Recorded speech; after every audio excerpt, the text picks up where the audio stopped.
Okay बेटा, है ना। चलो रेडी, हमने गर्त पढ़ लिए, अब पढ़ेंगे गंगा के मैदान का भौतिक विभाजन। क्या? गंगा के, हाँ, विशाल मैदान का भौतिक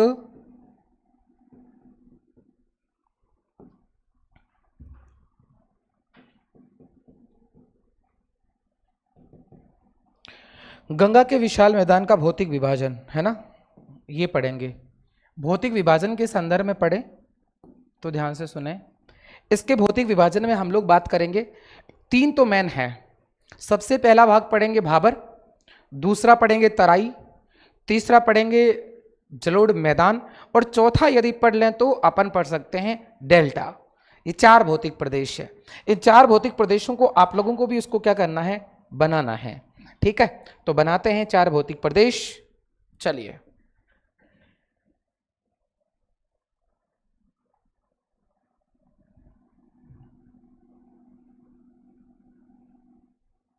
बना लीजिए इस तरीके से, चार भौतिक प्रदेश बनाएंगे।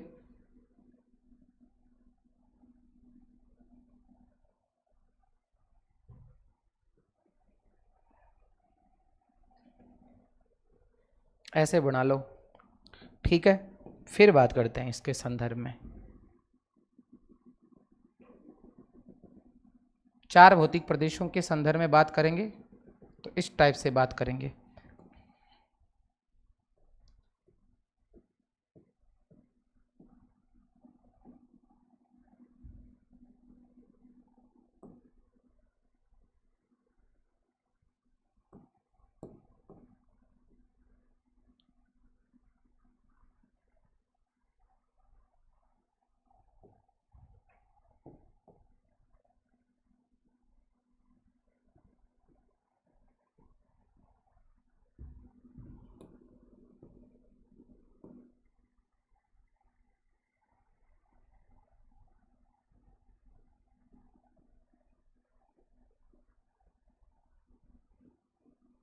ओके,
ओके बेटा, चलो जी।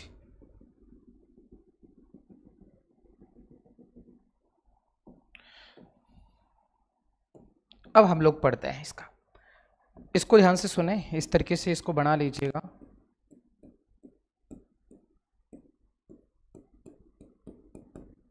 ये एक हिमालय है, जिस हिमालय का नाम है शिवालिक हिमालय।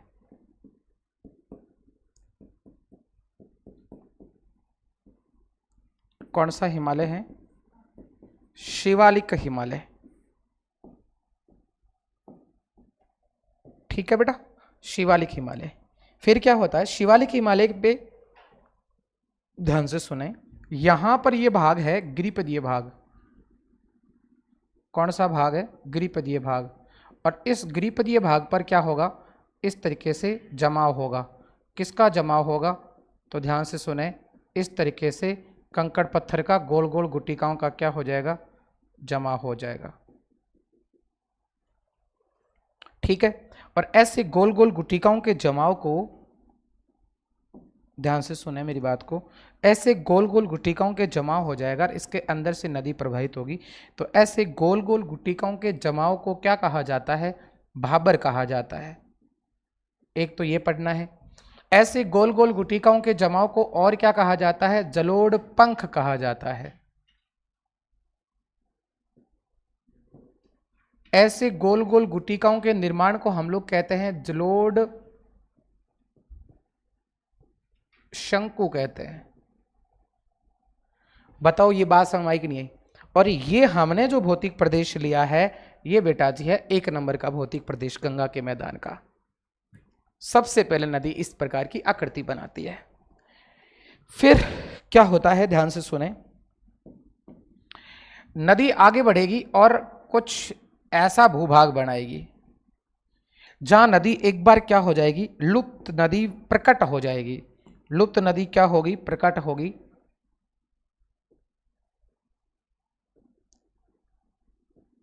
इस तरीके से थोड़ा सा ध्यान रखना है। और पूरे जैव विविधता का भरा हुआ प्रदेश कहलाएगा ये। और ऐसे प्रदेश का नाम है बेटा, ये 2 नंबर का प्रदेश ले रहा हूं, ऐसे प्रदेश को तराई कहा जाता है। क्या कहा जाता है? तराई कहा जाता है। फिर ध्यान से सुने, अगला हमने जो प्रदेश लिया है, इस प्रदेश का ये जो भाग है वो नदी का निचला भाग है।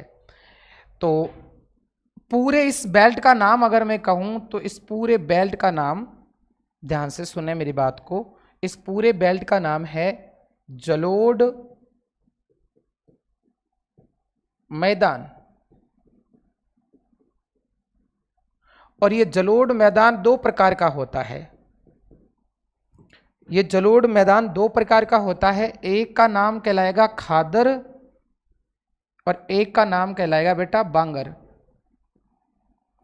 अब हमको ये समझना है कि कौन सा खादर है कौन सा बांगर है। अगर हम इस जगह के निचले भाग की बात करें तो ये है निम्न भूभाग। निम्न भूभाग का मतलब है कि तली का भाग। क्लियर बात है? और निम्न भूभाग वो भूभाग होता है जहां पर कौन सी मिट्टी पाई जाती है? खादर पाई जाती है।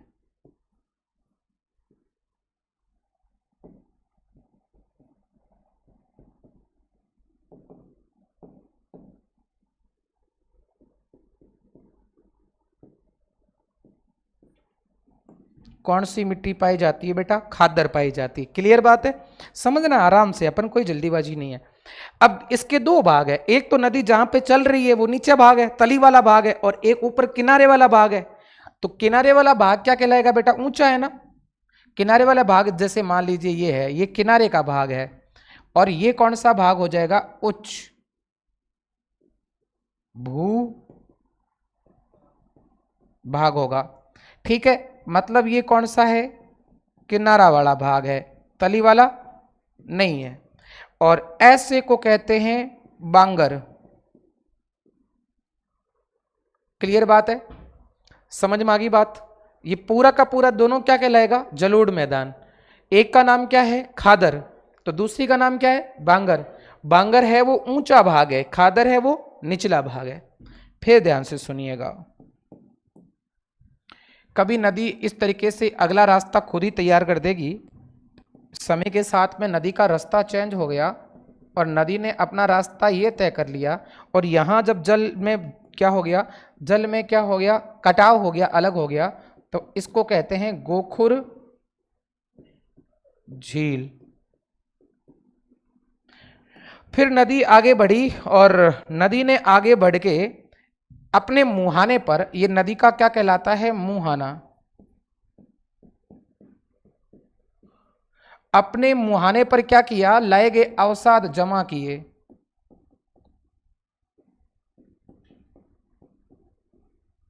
और अवसाद जमा किए तो ऐसे अवसाद जो है, ये पूरा प्रदेश जो बना इसको कहते हैं डेल्टा। क्या कहते हैं भूभाग को? डेल्टा।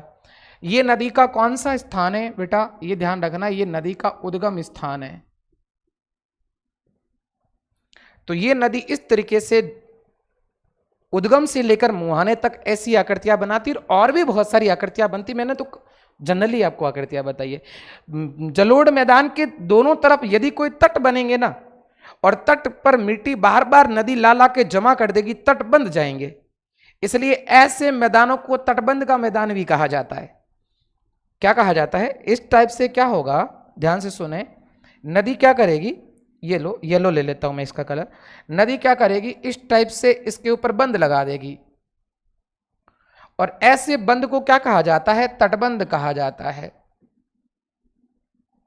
तट को बांध लेगी, उसके बाद नदी आगे विस्तार नहीं होगा नदी के मैदान का, वहां तक ही होगा। क्या बात समझ आई कि नहीं? अपन कहते हैं ना, बंदा लगा दिया अपन ने, पाड़ी बना दी।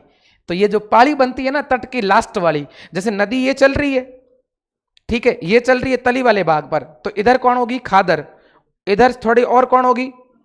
क्लियर बात है ना? मतलब ये नदी का जो भाग है ना, जैसे मान लो ये भाग है तली वाला, तो खादर है, और ऊपरी भाग क्या कहलाएगा? बांगर। अब बांगर से, बांगर मिट्टी ने लाला के पाड़ी जमा की है, लाला के मिट्टी जमा की है साइडों में, एक पाड़ी बन जाएगी, और उसको कहते हैं तटबंध। क्या कहते हैं? क्या बात समझ आ गई ना आप लोगों को? तटबंध यदि पूछ लें तो ये तटबंध होता है। ये इतनी सी बातें हैं, जैसा डायग्राम बनाया वैसा वैसा उतार लो, फिर आगे बात करें। गर्मी नहीं लग रही है आप लोगों को? है?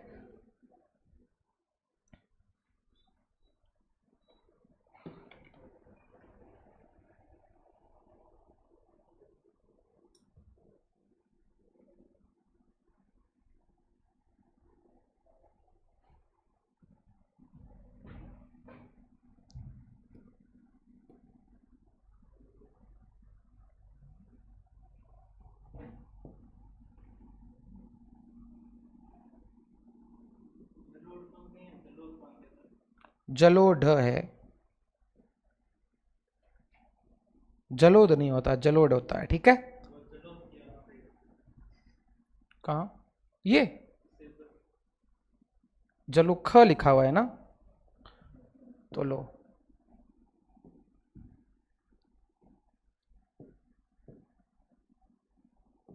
कोई बात नहीं, इसको एक बार सही कर लीजिएगा।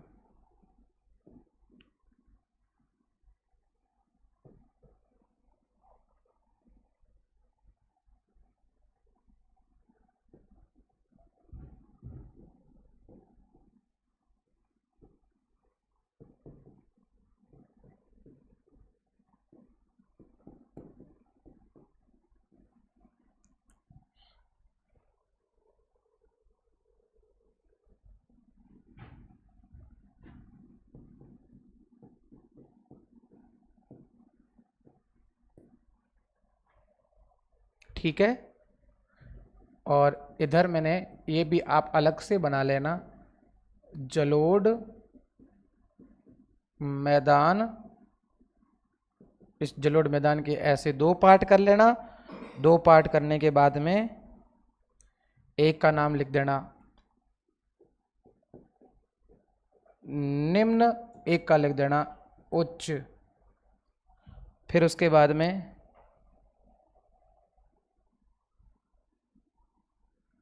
निम्न का नाम लिख देना खादर,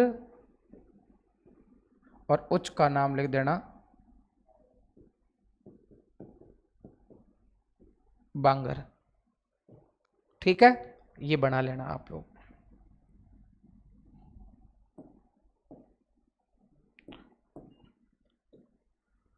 पढ़ा रहा हूं वो समझ में आ रहा है या ऊपर से ही जा रहा है? थोड़ा थोड़ा घना घना। बताओ भाई। फिर ठीक है, घना घना ही आना चाहिए। उतार लीजिए।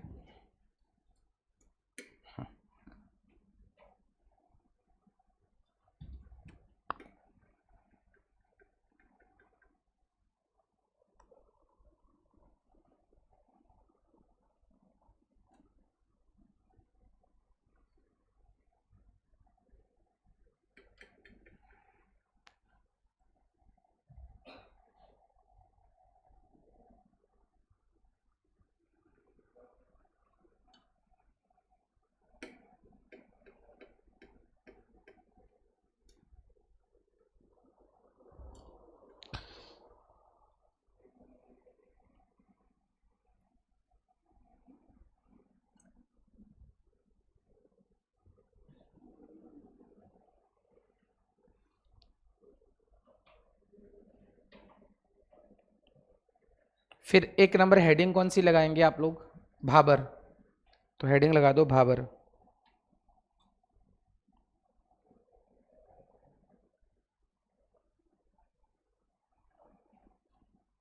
कौन सी लगाएंगे? भाबर। ये बन गया तो फिर आगे लूं? बन गया? बना नहीं?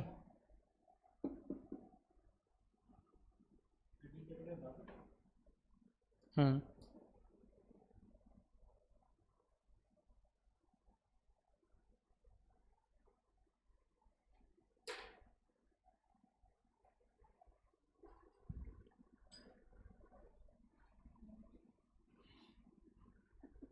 डेल्टा को तो मैंने दबा के छोड़ दिया है अलग।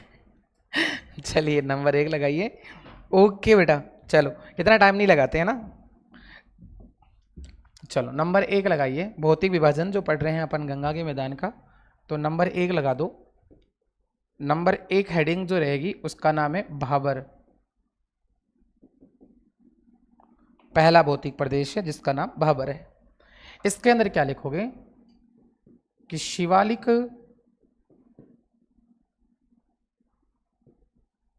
हिमालय के,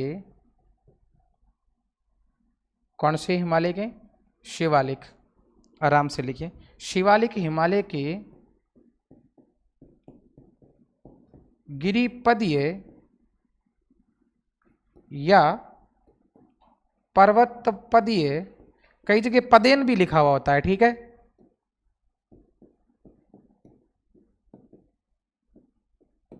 भागों में,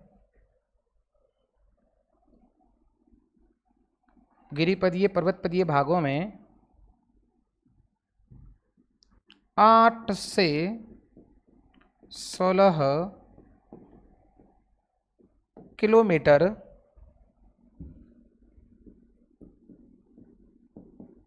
लंबी गोल गुट्टिकाओं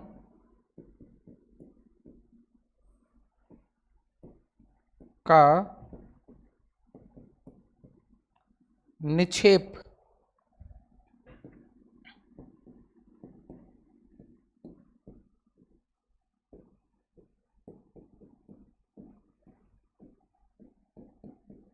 भाबर कहलाता है।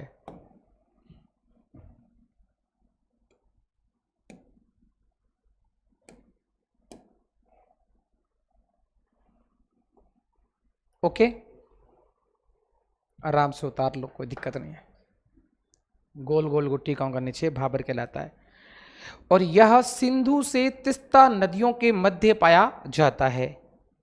क्या लिखोगे? अगला, यह सिंधु से, यह सिंधु से तीस्ता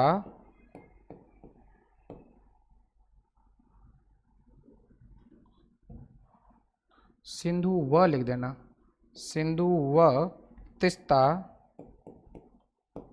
नदियों के मध्य का भूभाग है।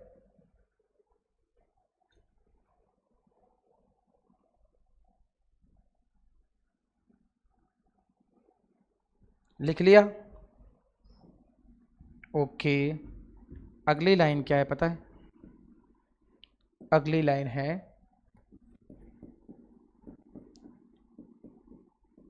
शिवालिक हिमालय में, शिवालिक हिमालय क्षेत्र में भाबर को, किसको बेटा? भाबर को, बाबर नहीं है, भाबर है, ध्यान रखना, ठीक है, भाबर को जलोढ़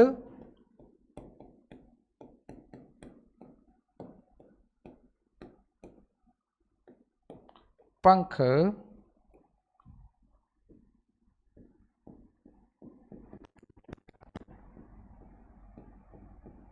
कहा जाता है, ये उतार लीजिएगा।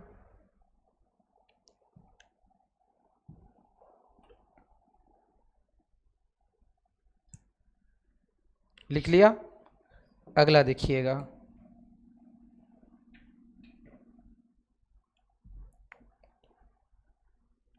चलो।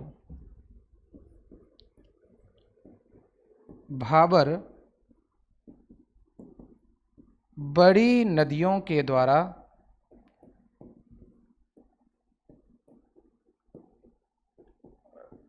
लाया गया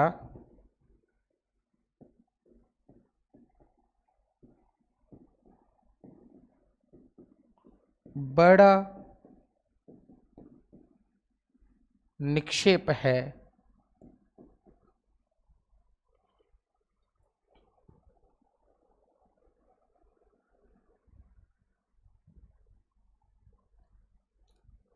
या इसको ऐसे थोड़ा लिखे तो और सही है, बड़ी नदियों के द्वारा लाए गए अवसादों का निक्षेप, है ना। ये लो जी, द्वारा लाए गए अवसादों का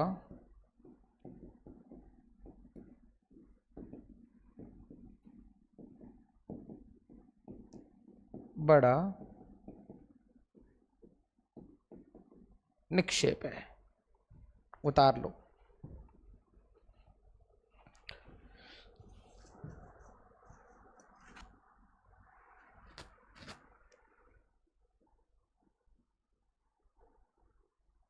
अब आपको अगला क्या लिखना है, ये जो गुट्टी का होती है ना गोल गोल, अगर इसका आकार शंक्वाकार हो जाए तो इसका नाम क्या हो जाएगा, जलोढ़ शंकु कहलाएगा।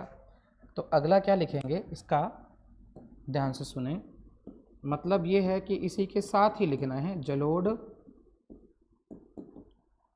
शंकु बराबर, ओके, नदियों द्वारा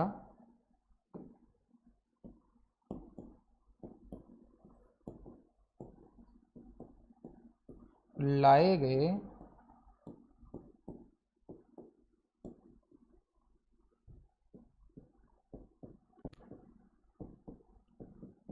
गुट्टिकाओं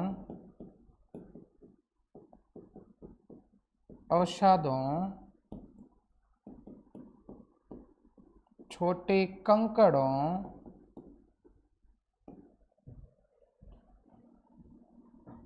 तथा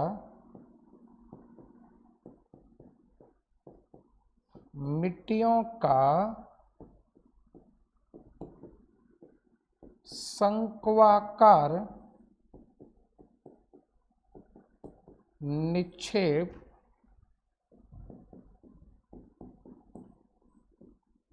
जलोढ़ शंकु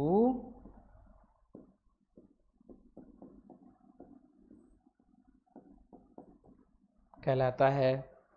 बताओ बात समझ में आई नहीं, ये उतार लीजिएगा।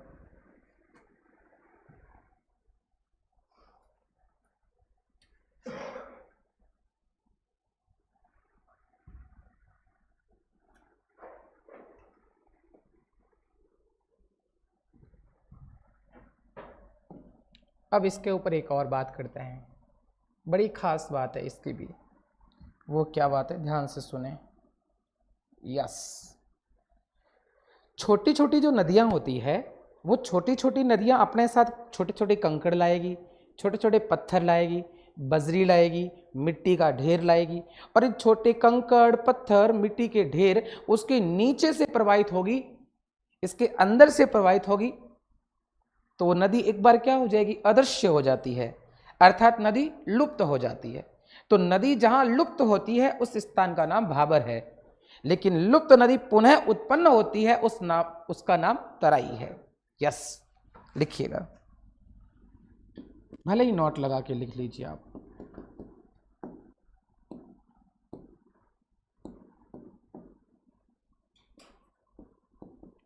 इस भूभाग में छोटी नदियां, कैसी बेटा, छोटी नदियां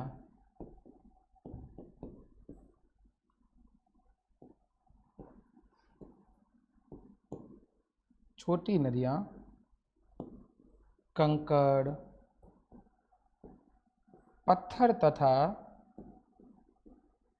बजरी के ढेर के नीचे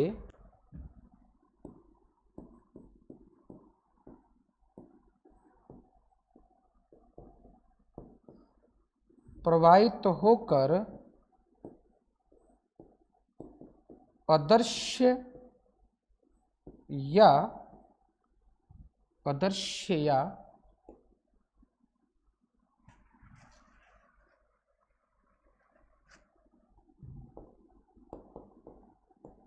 अदृश्य या लुप्त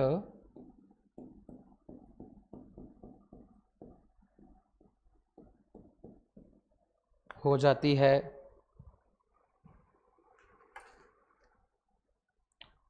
अब मुझे एक बात बताइए, कंकड़, पत्थर, बजरी, नदी लुप्त हो रही है, क्या खेती कर लेंगे?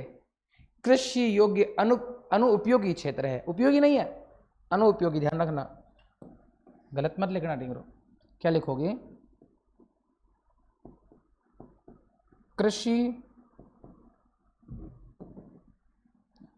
कृषि कार्यों में अनुपयोगी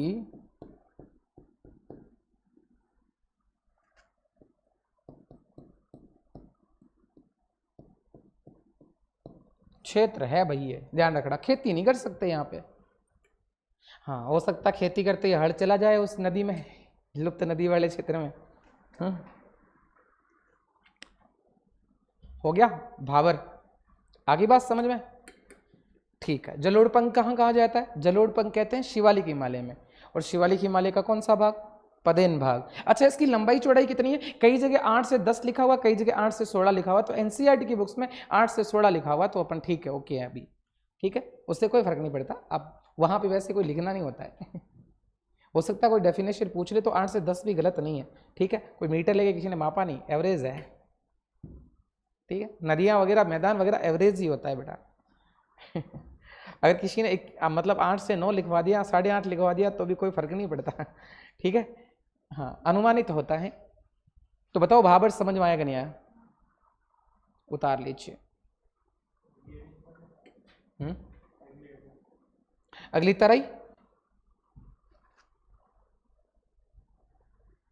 अगली हेडिंग है तराई।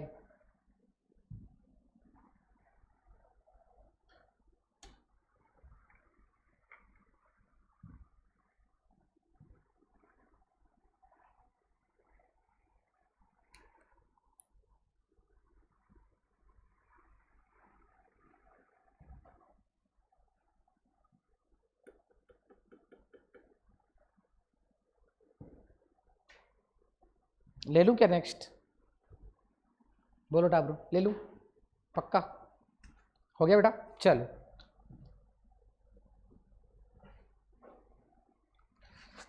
हेडिंग लगाते हैं हम लोग 2 नंबर पॉइंट की, जिसका नाम है तराई। वही तराई है जो मकान बनाने के बाद में करते हैं ना, सही है, तराई करते हैं ना भिगोते हैं ना, हाँ सही है, सेम सिस्टम से ही हो रहा है, हो सकता है इससे नाम ले लिया हो, क्या पता। अब तराई की बात करते हैं। तराई की क्या डेफिनेशन है उसको थोड़ा समझते हैं। लो जी, ध्यान रखना है बेटा, ओके, ध्यान रखना है, भाबर के, कहाँ बेटा? भाबर के दक्षिण का 15 से 30 किलोमीटर विस्तृत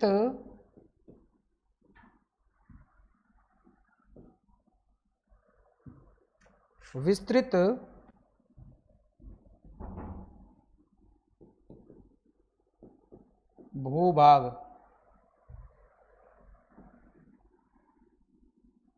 क्या कहलाता है? तराई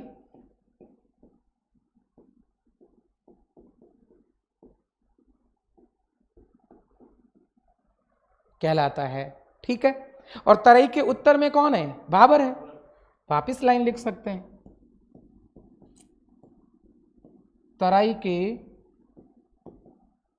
उत्तर में भाबर तथा दक्षिण में जलोढ़। क्या? दक्षिण में जलोढ़ मैदान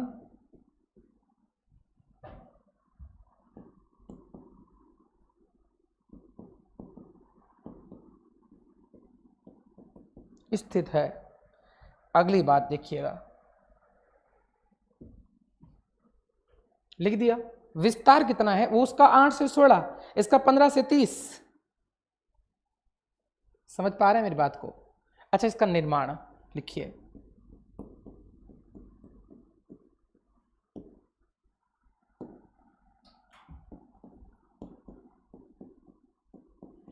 हिमालय प्रदेश की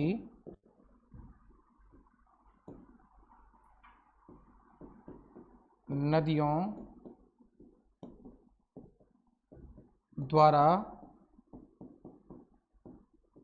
लाई गई महीन चिकनी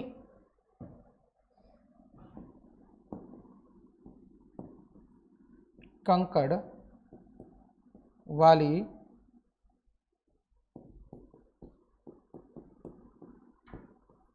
जलोढ़ मृदा के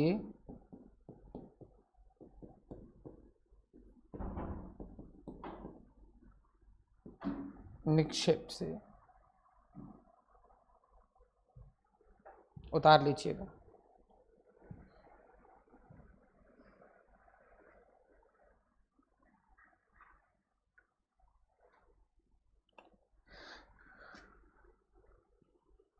इसका विस्तार कहाँ है?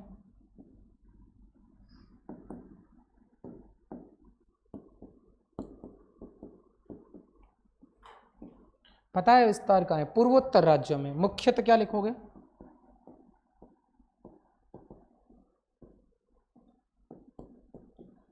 पूर्वोत्तर का मतलब होता है उत्तरी पूर्वी राज्यों में, ठीक है।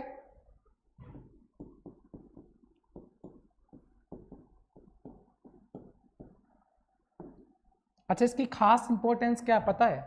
इसकी खास इंपॉर्टेंस है कि ये जो भाग है ना, ये बेटा आपको ध्यान रखना है, सर्वाधिक जैव विविधता वाला भूभाग है।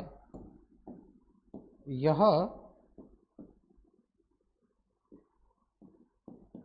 एक तो है ये दलदली तथा सर्वाधिक जैव विविधता वाला भूभाग है। यहाँ पर जैव विविधता खूब पाई जाती है। पेड़ पौधे जीव जंतु भिन्न भिन्न प्रकार के खूब प्रजातियां पाई जाती है, इसलिए आपको यह भी ध्यान रखना है। और एक बात और ध्यान रखना है, भाबर प्रदेश की लुप्त नदियां तराई वाले क्षेत्र में पुनः उत्पन्न होती है। सही है ना? लिखिए,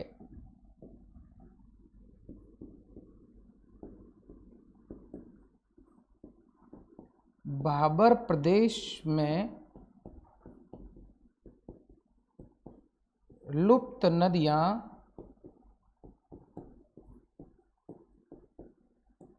तराई वाले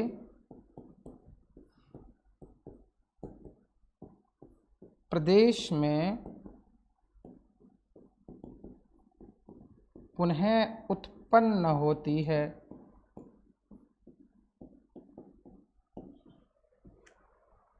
याद रह जाएगा। तो लुप्त कहाँ होती है? भाबर में। उत्पन्न कहाँ होती है? तराई में। अच्छा, जैव विविधता सर्वाधिक होने के पीछे का कारण ही यही है, दलदली भाग। दलदल की वजह से तो जैव विविधता है। किसकी वजह से जैव विविधता है? दलदल की वजह से ही जैव विविधता है। क्लियर? ओके बेटा, कि दलदली परिस्थितियों के कारण इस प्रदेश में सर्वाधिक जैव विविधता पाई जाए। जैव विविधता का मतलब क्या होता है? जैव विविधता का मतलब होता है बायोडाइवर्सिटी का मतलब होता है कि किसी भी पेड़ पौधे और जीव जंतु की भिन्न भिन्न प्रजातियों का पाया जाना। एक प्रजाति नहीं बल्कि प्रजातियों में बहुत सारी भिन्नता पाया जाना, मतलब दो या दो से अधिक प्रजातियों का होना जैव विविधता कहलाता है। जिस प्रजातियों में अपन बात करेंगे तो पेड़ पौधे भी हो सकते हैं और जीव जंतु भी हो सकते हैं। क्यों? क्योंकि जैव शब्द जब आता है, जैव शब्द का मतलब होता है जीव, जैव जगत का मतलब होता है, देखो पृथ्वी के ऊपर दो घटक पाए जाते हैं, इस पर्यावरण में दो घटक है, एक जैव है एक अजैव है। जैव होता है वो बायोटिक होता है, अजैव होता है वो अबायोटिक होता है। जैव प्रदेश जो होता है या जैव जो भाग होता है, घटक होता है, उसके दो पार्ट होते हैं, उसकी दो दुनियाएं। एक दुनिया उसकी रहेगी, वो एक कहलाएगी वो पादप जगत या वनस्पति जगत की दुनिया, और दूसरी वाली जीव जंतु या प्राणी जगत की दुनिया। तो दो दुनिया, तो दोनों के अंदर बहुत सारी प्रजातियां पाई जाएगी, और वो बहुत सारी प्रजातियां का मतलब है भिन्न भिन्न प्रकार की प्रजातियां, अलग अलग प्रकार की प्रजातियां किसके अंदर? जैव के अंदर। तो नाम क्या हो जाएगा? जैव विविधता। क्लियर बात है?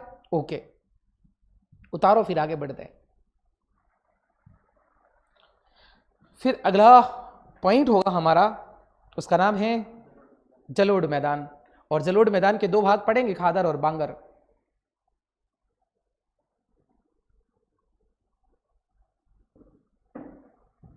सीईटी का बना हुआ अपना ग्रुप कोई है क्या? ग्रुप बना हुआ है क्या?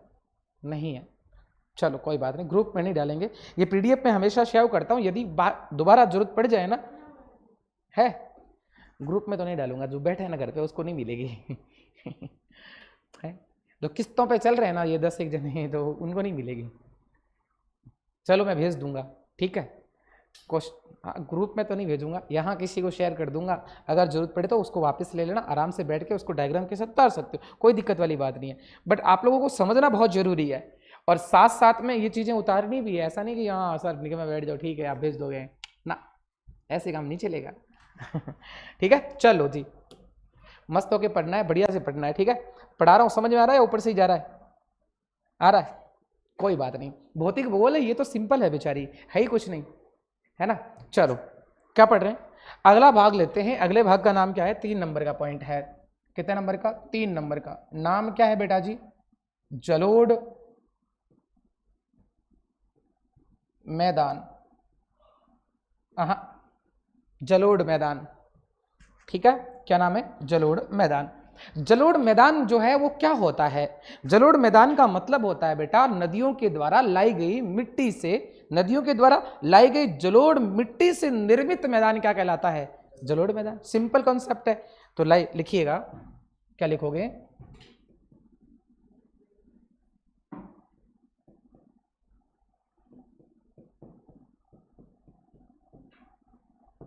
निर्माण। निर्माण में क्या लिखोगे?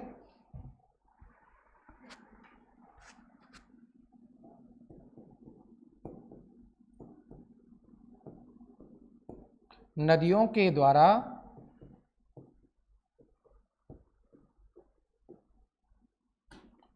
बहाकर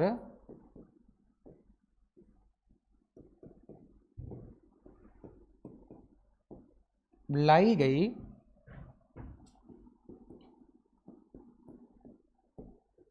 जलोढ़ मृदा से निर्मित। किससे निर्मित हुआ है? नदियों के द्वारा बहाकर लाई जाने वाली जलोढ़ मृदा से निर्मित। इसके दो भाग है। कितने भाग है? 2 भाग है, अभी करवाया था इससे पहले ही मैंने। चलिए जी, 2 भाग पढ़ते हैं इसके। यस,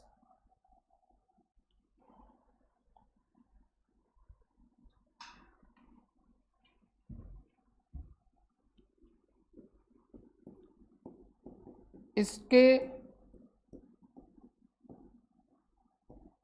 मुख्यतः 2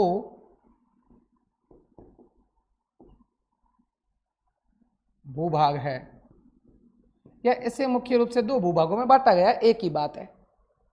अब 2 भूभाग की बात करेंगे। कौन कौन से 2 भूभाग के? एक का नाम है खादर जलोढ़ मैदान। अच्छा, ये बाढ़कृत मैदान होते हैं, ध्यान रख लेना भाई। कौन से होते हैं? बाढ़कृत मैदान। बाढ़ आती है तभी मैदान बनते हैं, वरना मैदान नहीं। नदी तो चल ही रही है, मैदान कैसे बनेगा? बनेगा क्या? नहीं बनेगा ना, मैदान नहीं बनेगा। नदी चलेगी, वो तो चल ही रही है, लेकिन नदी में जब बाढ़ आएगी ना, तो नदी तेज गति से चलेगी, अंदर की मिट्टी उठा उठा के बाहर डालेगी और उससे नए नए मैदान बनेंगे। ठीक है, ध्यान रखना, बाढ़कृत मैदान है, इस बात का ध्यान रखिएगा आप लोग। चलो, दूसरा कौन सा है? बांगर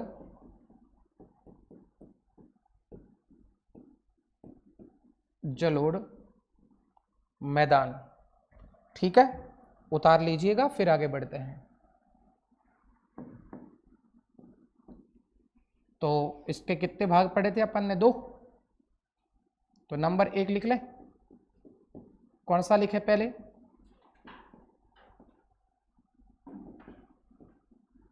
खादर। खादर में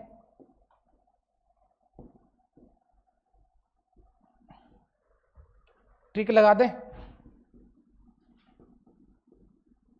खान और बांगर में बापू।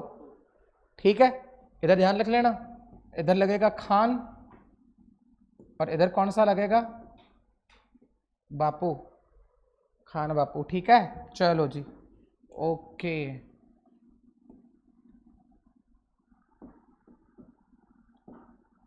अब इसके बारे में डिस्कस करते हैं। यह जलोढ़, यह बाढ़कृत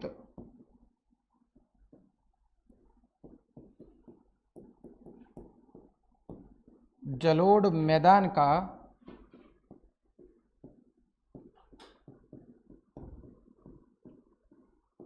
निम्न भूभाग है। क्लियर बात है? अगला,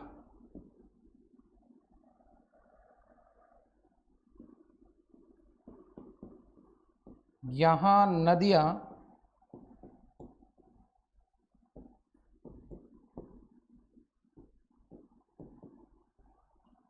प्रतिवर्ष नवीन मृदा का क्या करती है? निक्षेपण करती है। प्रतिवर्ष भी लिख सकते हैं और हर बार। ठीक है, अगला, चलिए जी,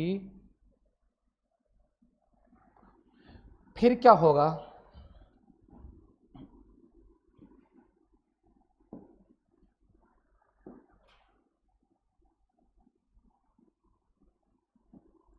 यहां निक्षेपित लोड मृदा, लोड मृदा के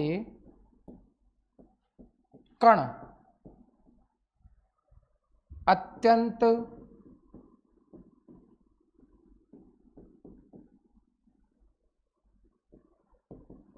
अत्यधिक महीन होते हैं।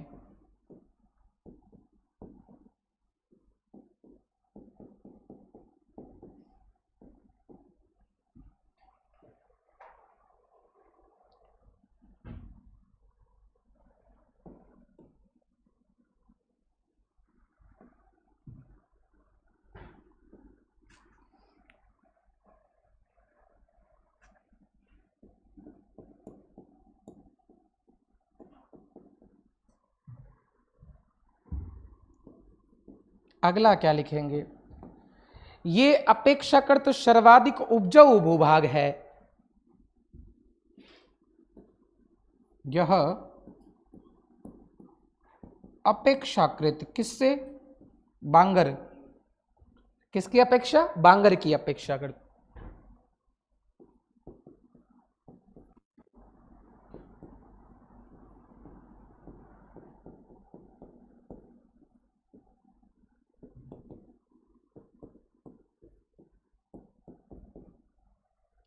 भूभाग है। उतारो बेटा इतना।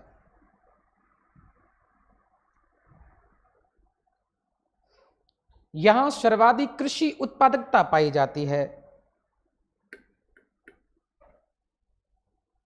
अगला क्या लिखोगे? यहां सर्वाधिक कृषि उत्पादकता पाई जाती है।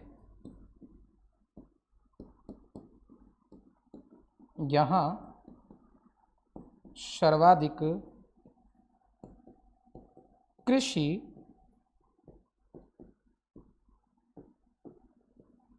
उत्पादकता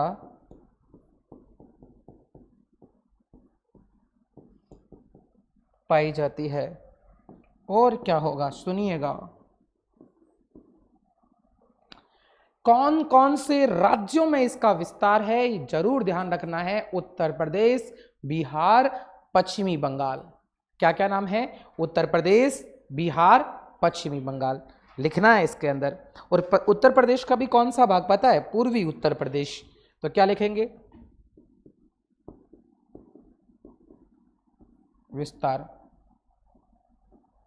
पूर्वी उत्तर प्रदेश, बिहार व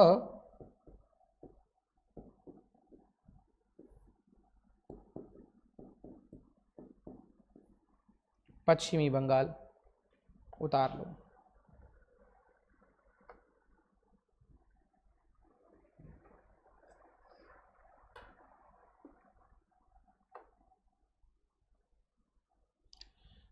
इसमें किस किस की खेती होती है ये भी लिखना बहुत जरूरी है। किस किस की खेती होती है? चावल, गेहूं, दलहन, तिलहन सब लिखना है अंदर। ठीक है? क्या क्या होती है? चावल होता है, गेहूं होता है, जूट होता है, तिलहन होता है, दलहन भी होता है। ये लिखना है। तो क्या लिखोगे? प्रमुख फसलें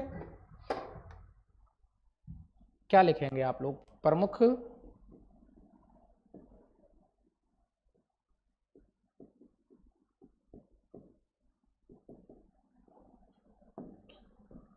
क्या लिखोगे?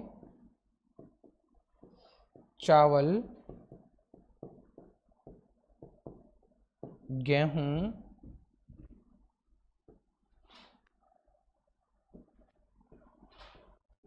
जूट, गन्ना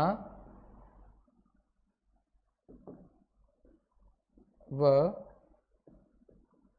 प्रमुख दलहनी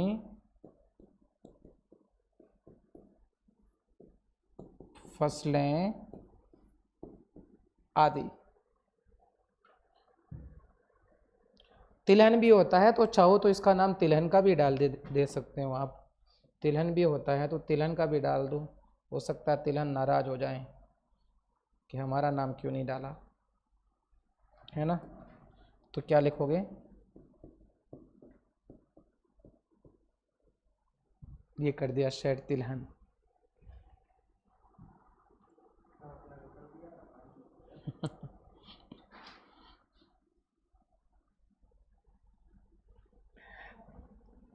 है? कैसे खिंचकाएंगे, है ना? ऐसे करके ऐसे खिंचका दो। चलो लिखिएगा। पंजाब में है ना खादर की मैदान को क्या कहा जाता है पता है?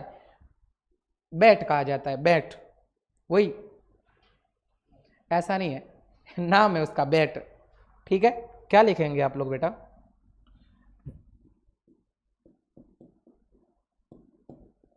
पंजाब में खादर के मैदान को क्या कहा जाता है? बैट।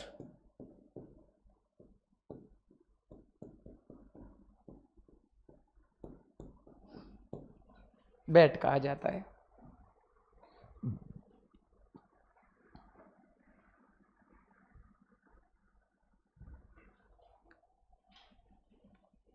लिख लिया?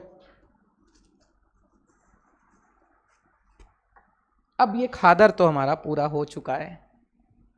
अब हम बांगर लेंगे। और बांगर इससे पहले का भाग है, बता दूं मैं आपको। पंजाब और उत्तर प्रदेश का भाग जो होता है ना वो बांगर है। उसके बारे में भी बात करते हैं। उतार लिया क्या? हाँ, उतारा।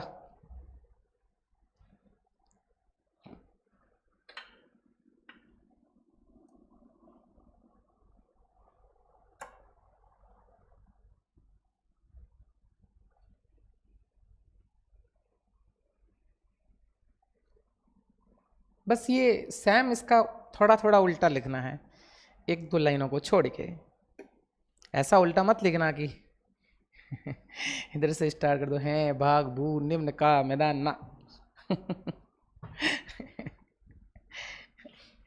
ऐसा भी तो उल्टा होता है ना। कोई बात नहीं, उतार लिया। क्या कह रहे हो? हाँ, बस सिंपल कंसेप्ट है, वही है, सैम ही लिखना है और अलग कुछ भी नहीं है। कर दे नेक्स्ट। ओके जी, चलिए।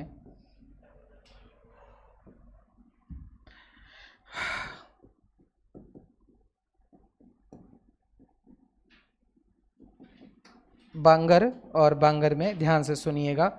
इसका जो हमारा ट्रिक है वो ट्रिक रहेगा बापू।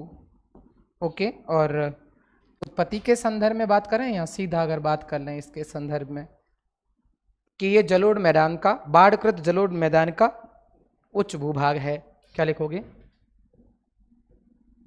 यह बाढ़कृत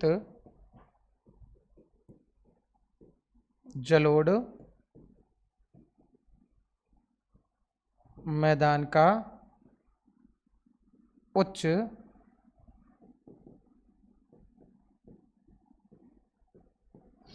भूभाग है। अगली लाइन, यहां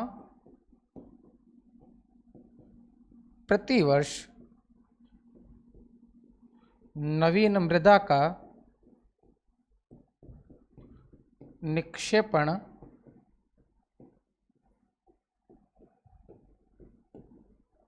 नहीं होता है, बल्कि यहाँ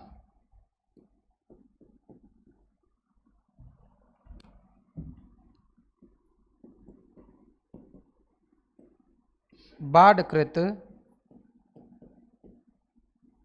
पुरानी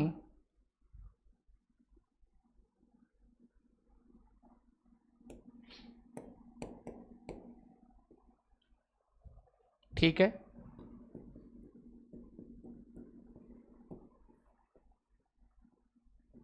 जलोढ़ मृदा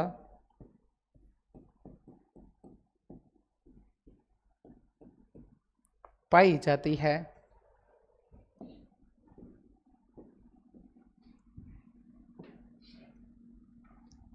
और बताइए इसमें अगली क्या बात होगी? लिख दिया। इस मृदा के कण खादर की अपेक्षा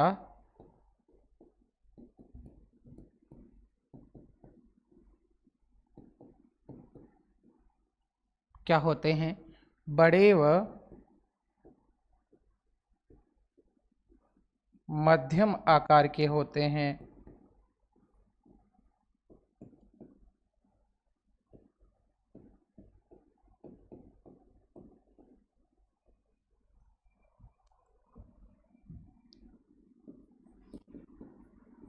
अतः यहाँ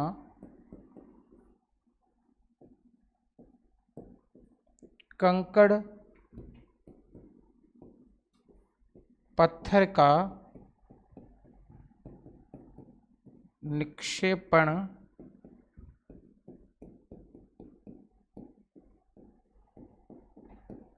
पाया जाता है।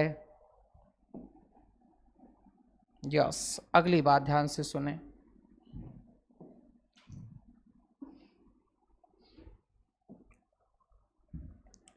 ये अपेक्षाकृत खादर की अपेक्षा कम उपजाऊ भूभाग है। यह खादर की अपेक्षा कम उपजाऊ भूभाग है। जबकि ध्यान रखना, कृषि के लिए सर्वाधिक क्या है, उपयोगी है। जबकि कृषिगत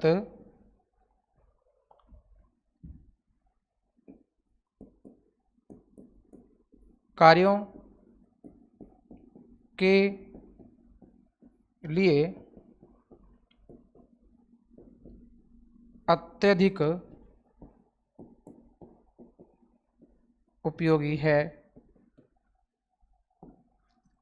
हाँ, ऐसी बात नहीं कि खेती होती ही नहीं है, खेती होती है भाई, इस पे भी ठीक है। बस थोड़े दोनों के बीच का कंपेयर करो तो ये है, बाकी तो ये भी होती है ना खेती।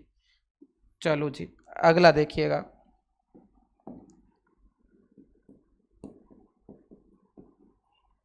विस्तार कहाँ है इसका?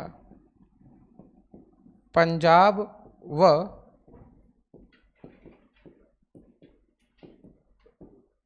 उत्तर प्रदेश राज्य में। उतार लीजिएगा।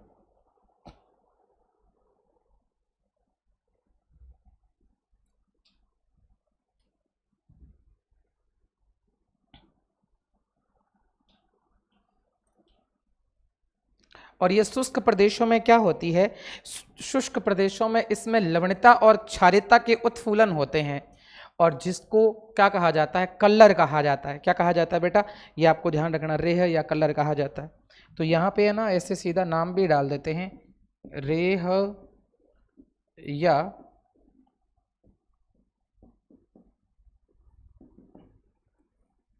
कल्लर। देखिएगा इसके अंदर क्या लिखेंगे, शुष्क प्रदेशों में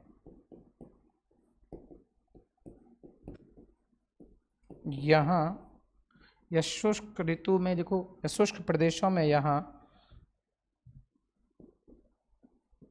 लवणीयता व क्षारीयता का उत्फूलन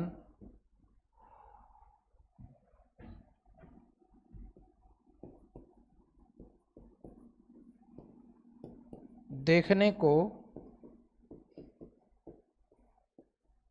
मिलता है, जिसे रेह या कल्लर भूमि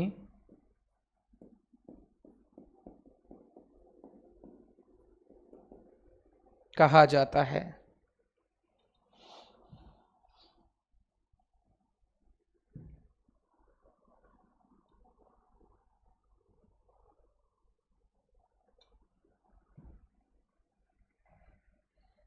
लिख दिया।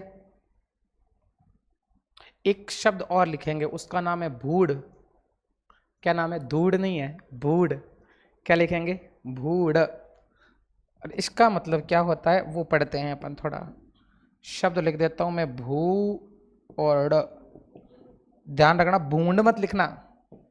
हाँ, क्या? भूंड ना। अब होता क्या है, इसका मतलब क्या होता है, थोड़ा ध्यान से सुने।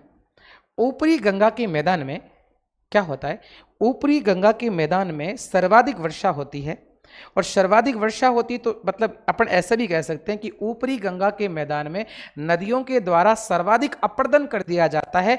तो नदी किसी भी मृदा के ऊपरी जो मुलायम कण होते हैं उस परत को क्या कर देती है? हटा देती है, और पीछे कंकड़ पत्थर रह जाते हैं, और वो कंकड़ पत्थर वाला भाग जो होता है वो भूड़ कहलाता है। क्लियर बात है? लिखिए इसके अंदर क्या लिखेंगे बेटा? उत्तरी गंगा के मैदान की नदियों द्वारा मुलायम मिट्टी का सर्वाधिक अपरदन करने से अपरदन करने के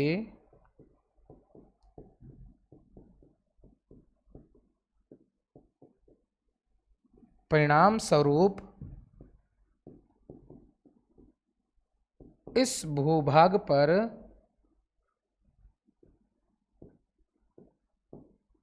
कंकड़ रह जाते हैं,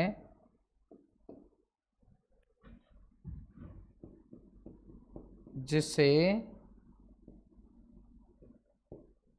भूड़ कहा जाता है।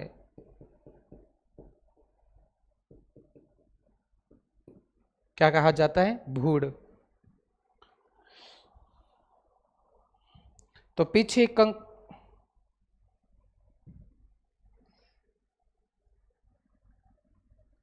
तो कंकड़ वाली भूमि जो होती है ना, अतः कंकड़ वाली भूमि अर्थात पीछे रही कंकड़ युक्त भूमि क्या कहलाती है?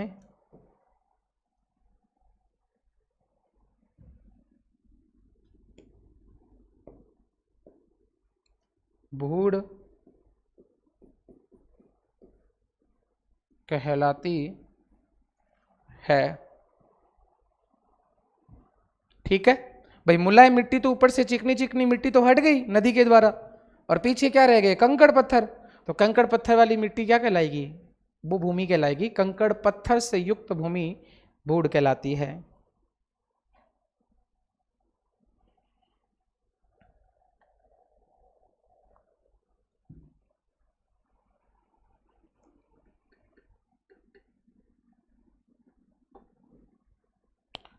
उतार लिया?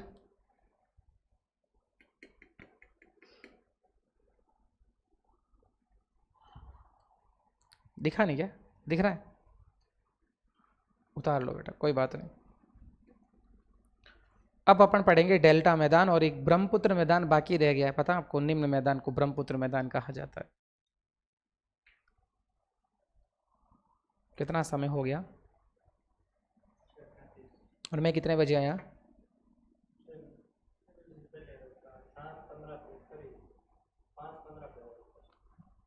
हाँ, 5:18 समथिंग में एंटर हुआ था उधर।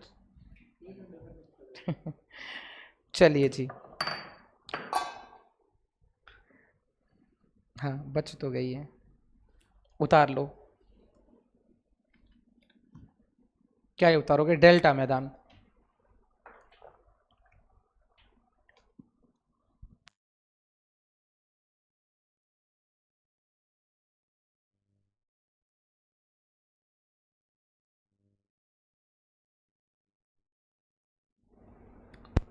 क्या उतारोगे?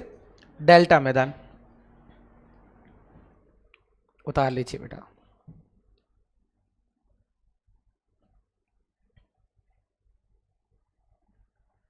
मतलब ये पंजाब और उत्तर प्रदेश में ये है, इससे आगे जाती उत्तर प्रदेश, बिहार, पश्चिम बंगाल में खादर आ जाएगी, और खादर आगे बढ़ेगा ना तो कहलाता डेल्टा का मैदान। ध्यान रखना, ठीक है? खादर का बढ़ा हुआ भाग क्या कहलाएगा? डेल्टा का मैदान कहलाएगा।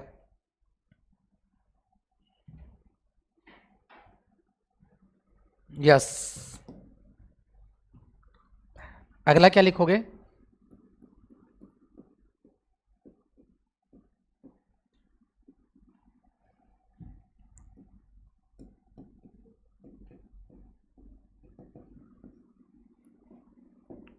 डेल्टा मैदान।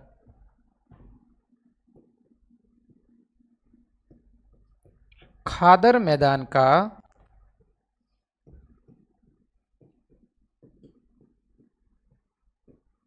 बढ़ा हुआ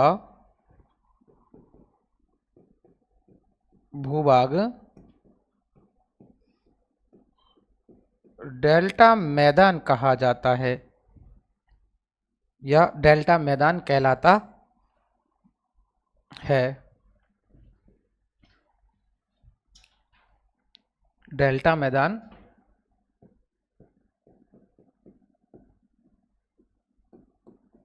कहलाता है। क्लियर बात है बेटा, याद रह जाएगा आप लोगों को पक्का।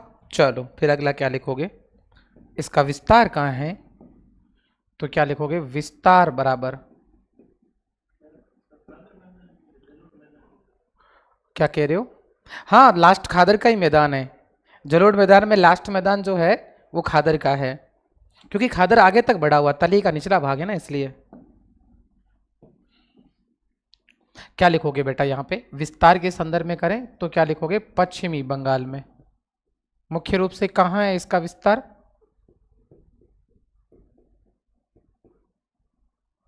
पश्चिमी बंगाल, उतारो। ये डेल्टा मैदान जो है वो नदी क्या करती है, वृद्धावस्था में नदी द्वारा लाए गए अवसादों को नदी आगे नहीं ले जा पाती है तो वहीं जमा कर देती है। क्या लिखोगे, वृद्धा अवस्था या अंतिम अवस्था, वृद्धा अवस्था में नदियां अपने साथ बहाकर लाए गए अवसादों को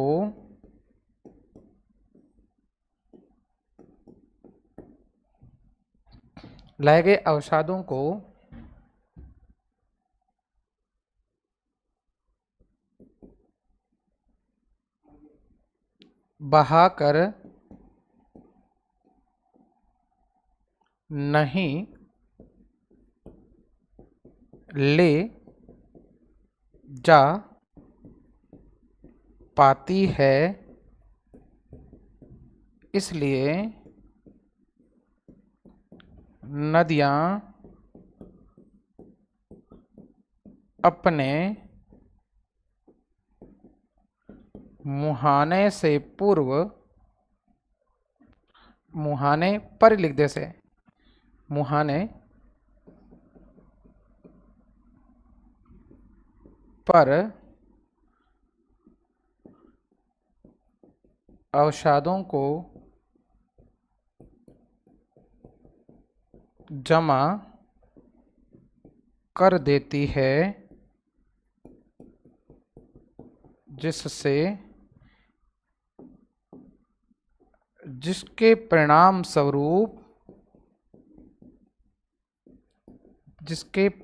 स्वरूप क्या निर्मित होते हैं बेटा, डेल्टा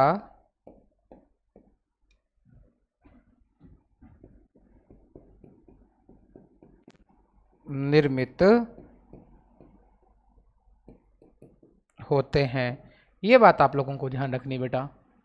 नदी क्या करती है, नदी वृद्धावस्था में चल रही है, नदी के पास इतनी कैपेसिटी नहीं कि उसके साथ लाकर बहाकर लाए गए जितने सारे कंकड़ पत्थर बजरी मिट्टी जो भी अवसाद होता है, अब नदी के अंदर इतनी कैपेसिटी नहीं कि वो आगे बहाकर लेके जाए। नदी क्या करती है, बस वहीं अपना डिपॉजिट कर देती है। ठीक है कि भैया अपना साथ यहां तक ही था, ऐसे करके वहां जमा कर देती है, और उससे जो क्या बनेगा, मैदान, और वो मैदान कौन सा है, डेल्टा मैदान। ठीक है, ओके। और ऐसा गंगा नदी जो बड़ा डेल्टा बनाती है। अब आगे इसमें लिख देना नोट लगा के कि दुनिया का, ध्यान से सुने मेरी बात को, नोट लगा के क्या लिखना है, विश्व का सबसे बड़ा नदी डेल्टा कौन सा है, बता आपको, सुंदरवन डेल्टा है। अब बताओ जिसका निर्माण कौन करती है,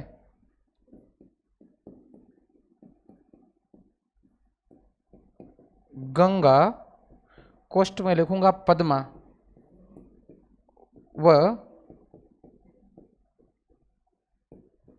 ब्रह्मपुत्र, कोष्टक में लिखूंगा मेघना नदियां बंगाल की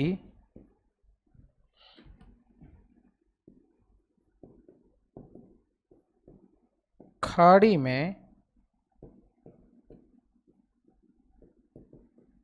करती है, बंगाल की खाड़ी में करती है।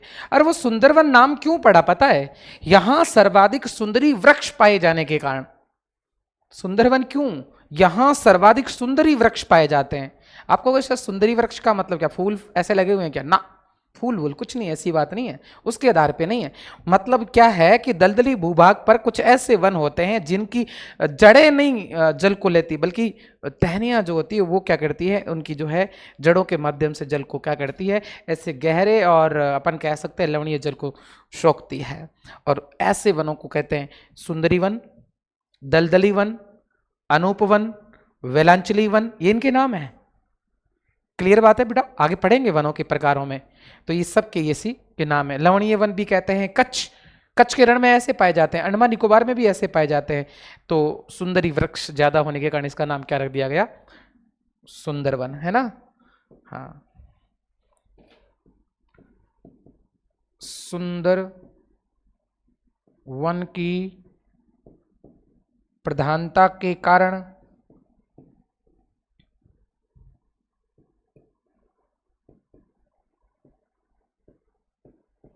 इसका नाम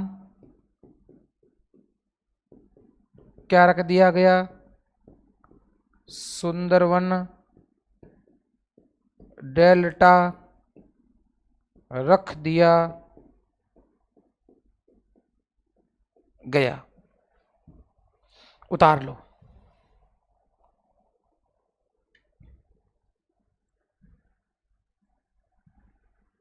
और एक बात और लास्ट लिखवा रहा हूं, यहां की जो ऊंची भूमि है ना, उसको क्या कहते हैं पता है? ये कितने हैं?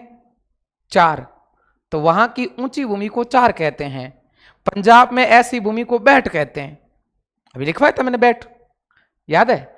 और कितने पंजाब में क्या कहते हैं? 5 है तो बैठ है कि नहीं? बंगाल है, पश्चिम बंगाल में तो प से स्टार्ट हो रहा है तो क्या है? 4। ऐसे ध्यान रखना है। तो यहां की यहां इस प्रदेश के उच्च भूभाग को 4 कहते हैं। क्या लिखेंगे? इसके उच्च भूभाग को क्या कहते हैं बेटा?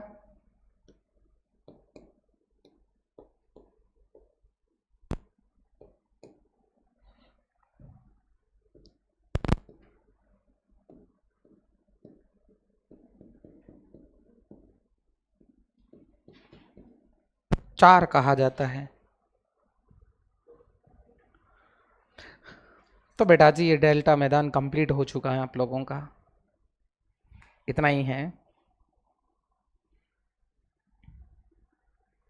कुछ महत्वपूर्ण तथ्य लिखवाऊंगा, उससे पहले मैं ब्रह्मपुत्र का मैदान करवाना बाकी है। वो एक बाकी है ब्रह्मपुत्र का मैदान, उसको करेंगे। उतार लो फिर आगे बढ़ते हैं। 45 हो गए, 15 मिनट में करवा दूंगा। वो 15 तो लगेगी, क्योंकि उत्तर के विशाल मैदान के कुछ महत्वपूर्ण फैक्ट भी पढ़ेंगे, और वो ज़्यादा नहीं है, 20-25 एक फैक्ट है। जो इसका पूरा निचोड़ है तो डबल आएगा, उसको करेंगे नहीं। जो जो खास खास बातें रह गई है उसको हम लोग कर देंगे।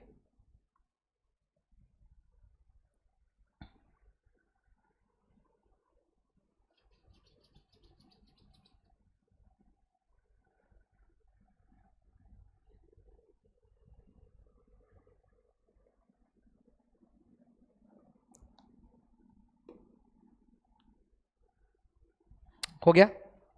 ओके, चलिए जी, ध्यान दीजिएगा। अगला कौन सा है मैदान हम लोग जो पढ़ रहे हैं बेटा? वो चौथे नंबर वाला पार्ट ही पढ़ रहे थे, जिसका नाम है ब्रह्मपुत्र का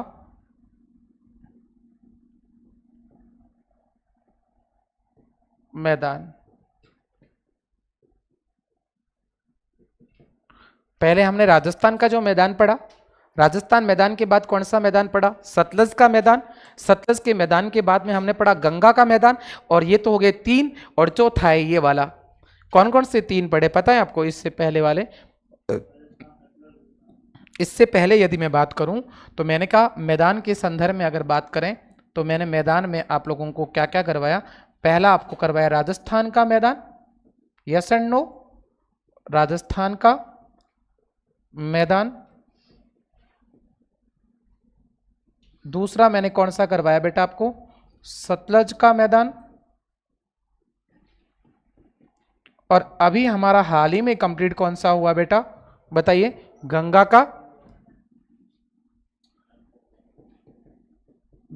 का मैदान। और अभी हम पढ़ रहे हैं चौथे नंबर वाला कौन सा है बेटा, ब्रह्मपुत्र का मैदान। तो ये चौथा है ब्रह्मपुत्र का मैदान। और अब हमने हेडिंग इसी की लगाई है कि हम लोग क्या पढ़ रहे हैं बेटा, ब्रह्मपुत्र का मैदान ही पढ़ रहे हैं। ओके चलिए जी। निर्माण, सबसे पहली लाइन क्या लिखेंगे, निर्माण किसने किया इसका, तो निर्माण किया है ब्रह्मपुत्र तथा ब्रह्मपुत्र की सहायक नदियों ने, ब्रह्मपुत्र तथा ब्रह्मपुत्र की सहायक नदियों ने। क्या लिखोगे, ब्रह्मपुत्र व उसकी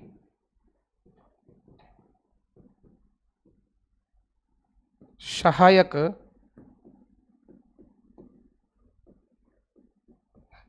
नदियों ने, ब्रह्मपुत्र व उसकी कौन सी नदियों ने बेटा, सहायक नदियों ने, सही है ना।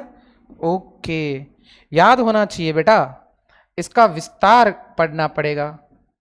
अच्छा, ब्रह्मपुत्र नदी का नाम ब्रह्मपुत्र कहां पड़ता है, ब्रह्मपुत्र नदी का नाम ब्रह्मपुत्र असम में पड़ता है। और असम में इसका विस्तार कहां है पता है, असम में एक जगह है ढोला, दूसरी जगह का नाम है सदिया। तो ढोला से सदिया, या अपन कह सकते हैं सदिया से धुबरी, ऐसा भी कह सकते हैं, सदिया से धुबरी के बीच में 450 किलोमीटर पूरा फैलाव इसी का ही है। ठीक है, तो क्या लिखेंगे इसमें, असम, कोष्टक में क्या लिखेंगे, सदिया से धुबरी तक 450 किलोमीटर में। बोलो बात समझ में आई कि नहीं, उतार लो। अब इसका ढाल कहां पर है, ढाल, हाँ क्या है इसका ढाल कहां पर है, ढाल पढ़ते हैं। ढाल पढ़ने से पहले कुछ डेटा मैं आप लोगों को क्लियर करवा रहा हूं, फिर इसकी करते हैं ढाल। चलो जी, ढाल पढ़ने से पहले हम लोगों को यह डेटा क्लियर करना कि भाई ये पढ़ता कहां पर है। ध्यान से सुने मेरी बात को, ढाल पढ़ने से पहले हम लोग पढ़ेंगे इस तरीके से,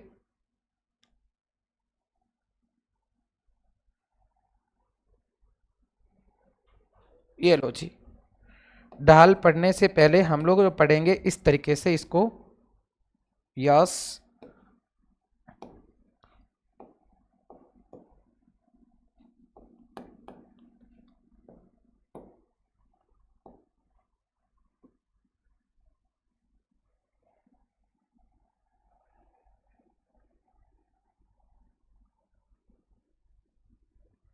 चलिए जी, ये प्रदेश है इसका। और इस प्रदेश के संदर्भ में जब हम पढ़ें, इस प्रदेश के संदर्भ में जब भी कोई पढ़े तो ये लो जी प्रदेश है। अब नदी ब्रह्मपुत्र कहाँ बहती है ये ध्यान होना बहुत जरूरी है। नदी का प्रवाह इस तरीके से इधर आएगा, क्लियर बात है बेटा। और नदी का प्रवाह इस तरफ से इधर आएगा तो बड़ा सा गोर्ज बनाएगा और नदी ऐसे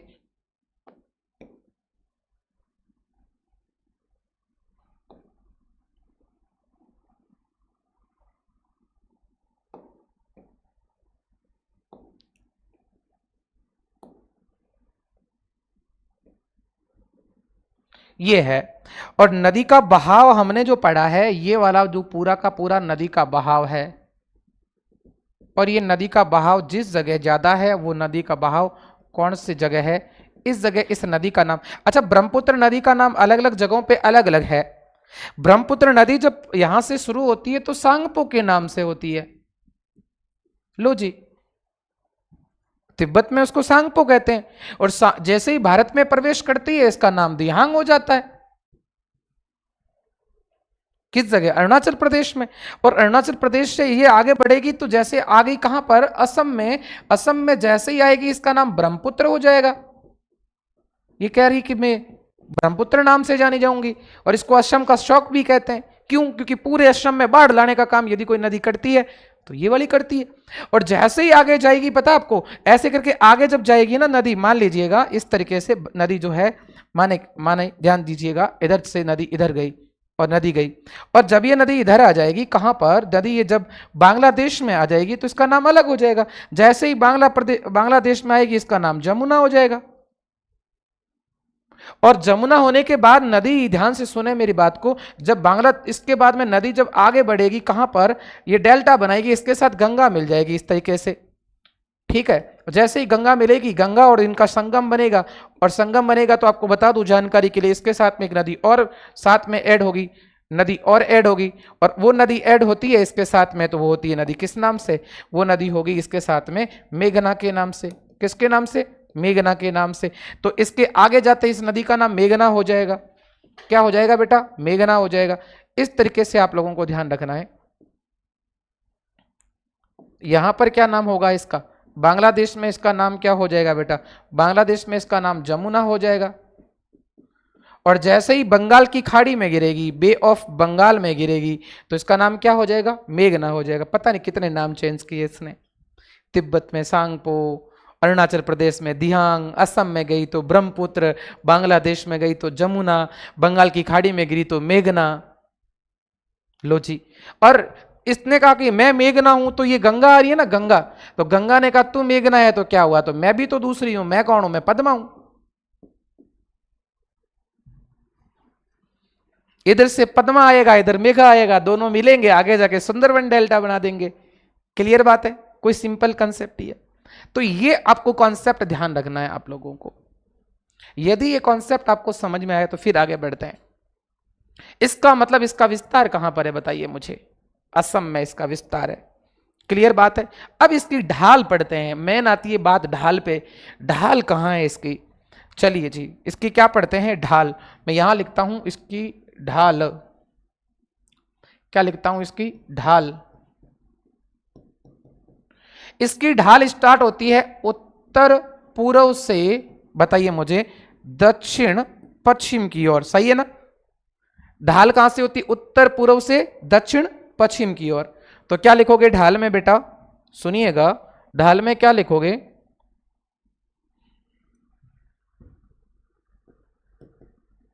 उत्तर पूर्व से दक्षिण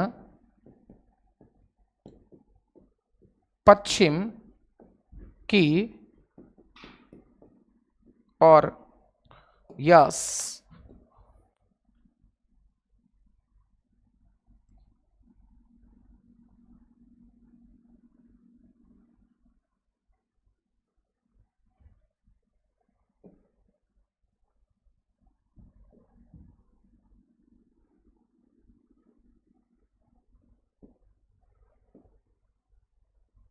ये लो जी। ओके बेटा,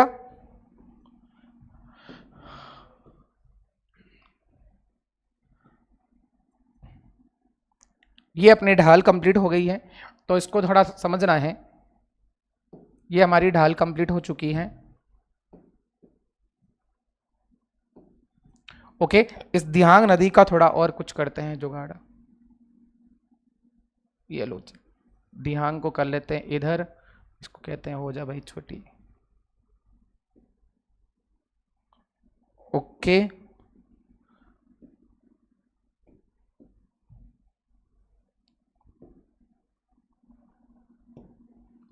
चलो जी, ये हो गया। अगला पढ़ते हैं। ढाल यहां तक बात समझ में आ गई आपको? अगला क्या लिखोगे? ब्रह्मपुत्र नदी को असम का शौक कहते हैं। क्या लिखोगे?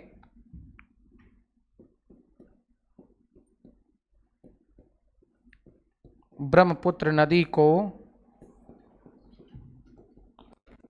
असम का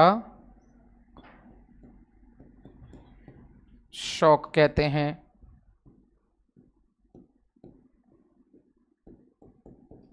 शोर ऑफ असम, शौक कहते हैं। ठीक है, दुख है इसका मतलब, ये दुख वाली नदी है असम के लिए। हाँ, असम के लिए बढ़िया भी तो है, बट दुख लाती है जब आपदा आएगी तब। अच्छा एक बात और बता रहा हूं, ये नदी बहुत सारे नदी द्वीप बनाती है, और उस बहुत सारे नदी द्वीपों में एक द्वीप है और जिसका नाम माजुली है, और वो दुनिया का सबसे बड़ा नदी द्वीप है।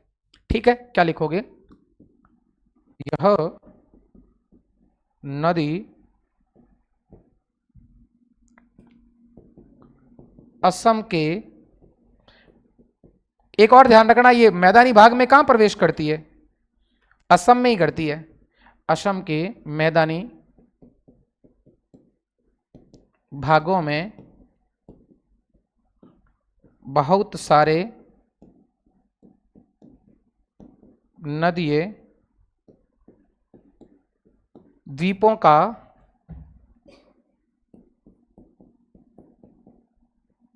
क्या करती है बेटा? निर्माण करती है, निर्माण करती है।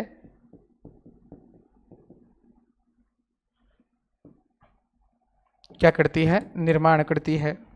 अगली बात ध्यान से सुने,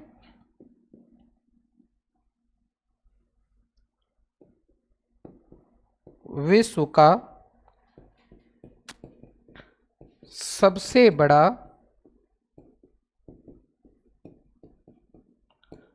नदीय द्वीप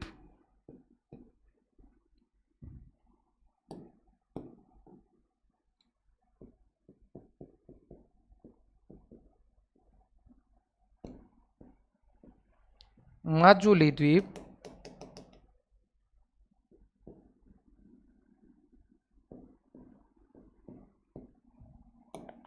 कौन सा है? माजुली द्वीप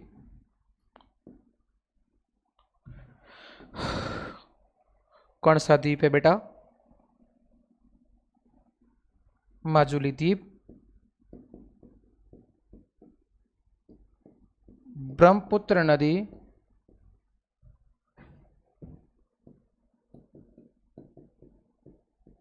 असम में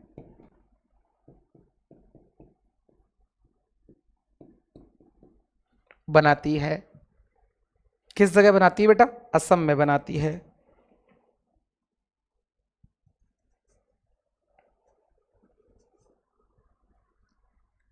और ब्रह्मपुत्र का मैदान सर्वाधिक उपजाऊ मैदान है। यहां चावल और पटसन की खेती होती है। किसकी? चावल और पटसन की खेती होती है। तो क्या लिखोगे? यह सर्वाधिक क्या है बेटा? उपजाऊ भूभाग है, जहां किसकी बेटा? जहां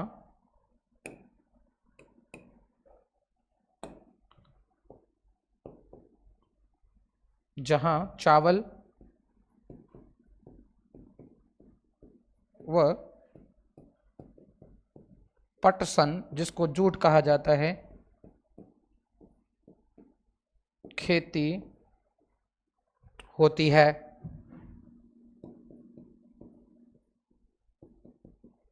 और ये जो पटसन है ना, जूट, इसको गोल्डन फाइबर कहा जाता है। क्या याद रखना?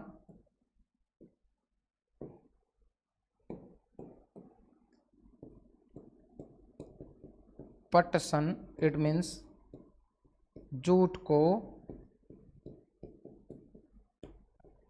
गोल्डन फाइबर या सुनहरा रेशा कहा जाता है। हालांकि जूट सर्वाधिक होता है वो पश्चिमी बंगाल में होता है, हुगली नदी के किनारे, कोलकाता में सर्वाधिक जूट की खेती होती है, हुगली नदी के किनारे। अच्छा, ये बंगाल का क्षेत्र था ना, जब बंगाल, मतलब पहले की बात कर रहा हूं, ब्रिटिश काल की, बंगाल था जब बंगाल में खूब जूट का उत्पादन होता था। लेकिन 1905 में बंग भंग विभाजन हो गया और बंगाल अलग हो गया, दो टुकड़ों में हुआ, तब तक खूब हो रहा था। उसके बाद बंगाल 1947 में चला गया पूर्वी पाकिस्तान के हिस्से में, तो पाकिस्तान ने उसको कब्जा कर लिया। उसके बाद चला गया धीरे धीरे 1971 में जाके बांग्लादेश ने उसके ऊपर कब्जा कर दिया। अब बांग्लादेश के पास है जो बंगाल, जिसको पूर्वी बंगाल कहा जाता है। तो जितने सारे खेत थे ना वो सब के सब बांग्लादेश में चले गए हमारे। फिर भी हमारे पास में कुछ भूभाग है, ठीक है, जो कौन सी, हुगली नदी का भूभाग है, ध्यान रखना, कौन सी, हुगली नदी का भूभाग है, ठीक है। चलिए जी, ये था, उतार लो। सुनहरा रेशा कहा जाता है। 7:02 है ना।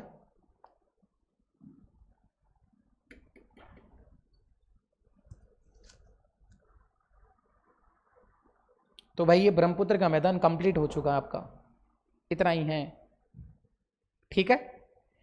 यह नदी लाके बहुत सारे जलोढ़ मैदानों का निर्माण करती है, और वो जलोढ़ मैदान बनते द्वीप के रूप में विकसित होते हैं, और ऐसे द्वीपों को क्या कहा जाता है, नदीय द्वीप। और उसमें सबसे बड़ा नदीय द्वीप कौन सा है, माजुली है, याद रखना है। बस इतनी सी बातें हैं आज की क्लास की, ठीक है। चलो।